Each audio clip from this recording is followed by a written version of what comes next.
And now it's time for a different episode in the Tales from a Landlord series. One with a little bit of positivity to it. This whole 13 episodes so far, we've been talking about what you have to know to even get into rental properties and all little nuances of how to get a house, how to finance it, how to fix it up, how to pick your renters, how to deal with all the problem children that you're going to encounter. And it takes a lot to talk about all that. But today, we're going to have a different kind of an episode, and I'm going to tell you about a few of the renters I have that have been good tenants, that have not been any problem at all. And I can think of, let's see, two that stand out.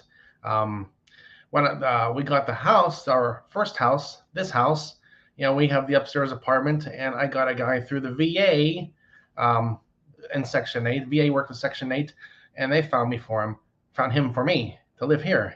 And he's been living in the apartment now for a little bit over 3 years, and it's never been a problem. He gets his Social Security on the third of the month. He'll say, "Hey, Mr. Tim, I got the rent here." He pays his share. Section 8 pays their share. If he has any questions or problems, he'll just come and talk to me, and I'll come look at it. We'll figure it out. No big deal. He even has a little dog, which I didn't want to have a dog here, but he keeps the yard clean. I have some blue wooden sticks, a foot long. I painted them a bright blue, and I'll walk around the yard once in a while and say, "Okay, you got to clean up over there." I'll just put the blue sticks out, and we all know, you see a blue stick in the yard, that means you need to go out there and get after your dog there. But he does it, and it's never been a big deal. I'll come and say, "Hey, I'm about to cut the grass. Can you go out and check the yard?" Say, "Okay, no problem, Mr. Tim, I'll do it." And so it's been good.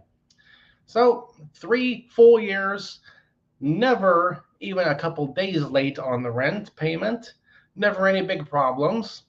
When he first moved in, his daughter lived with him, and she was a headache. But after about a year and a half, she moved out, and it's been nice and quiet ever since without her here. And then I have another renter. This one, she is in the second duplex that I bought, and she has always paid cash. And she works steadily. She has her apartment, and now I think she works from home. And always the rent payment shows up on time. I never have to say a word about it. If there was a problem in the apartment, she would call me, and I'd go look at it. We had to change a few light bulbs one time, and batteries and smoke alarms and stuff like that. No big deal. It's always been good. So those are the two good renters. Those are the two positive cases. Those are the two you wish all the rest were like them, and then being a property owner would be a whole lot easier. But you know how it is. You can't have the good without the bad. You can't have the Friday without the Monday. You can't have the sun without the rain. You can't have the paycheck without the bills, and so forth. So there's always the good and bad to it. But those are the good renters I've had, and I try to pick the best ones I can. And some have been really good, some have been right in the middle, some have been a real pain. But live and learn.